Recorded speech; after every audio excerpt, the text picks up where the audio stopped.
Welcome to the Midwest. My name is Jesse, and it is 28 degrees Fahrenheit here in the Midwest. It's a beautiful, chilly day. I'm having a nice cold exposure out here. 28 degrees Fahrenheit, that's approximately -2, -3 Celsius. I'm getting better. So today I'm talking about shivering, and I get a lot of emails about this. What's wrong with shivering? Is there anything wrong with shivering? How can I stop shivering? Let's talk about it today.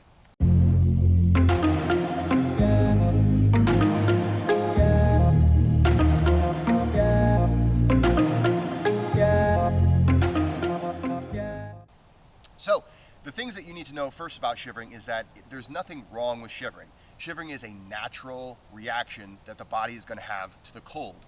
So that's normal, and your body is doing what your body is supposed to do. It's supposed to try to warm itself and keep core body temperature at a good level.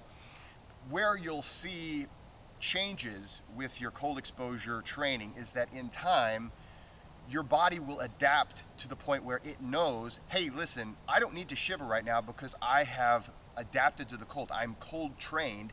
So it's going to take a while before the cold is going to really affect my core body temperature. Your body will eventually adapt to that.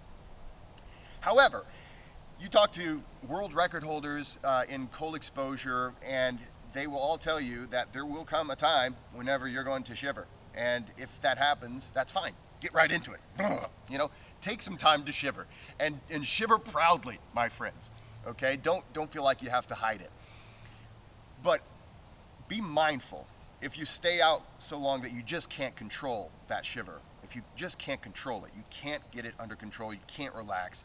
That's also an indicator, hey, maybe it's a time I need to go inside. Maybe I've reached my safety limit and I don't want to stay outside so long so that I cross over that threshold. I want to have a nice, safe exposure. I want to get the benefits of cold exposure. I'm not looking to get hypothermia. I'm not looking to get after drop, which is likely what's going to happen. If you just can't stop shaking, your body is saying, hey man, it's the end of the line for me. I really need to shiver because things are dire. The straits are dire, and I am going to suffer if I don't do the shivering.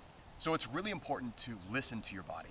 And that shivering response is a great way to say, okay, am I able to relax if I feel that need to shiver? Am I able to relax into it? If I can't relax into it, I need to go in. If I no longer feel the need to shiver and I feel warm and maybe even hot in the cold, it's possible I need to call for help because maybe I've stayed out so long that I'm experiencing hypothermia. Because there will come a time, if you've been out long enough, that you don't shiver anymore and your body just won't shiver. And that is usually also a time whenever you start to feel warm in the cold.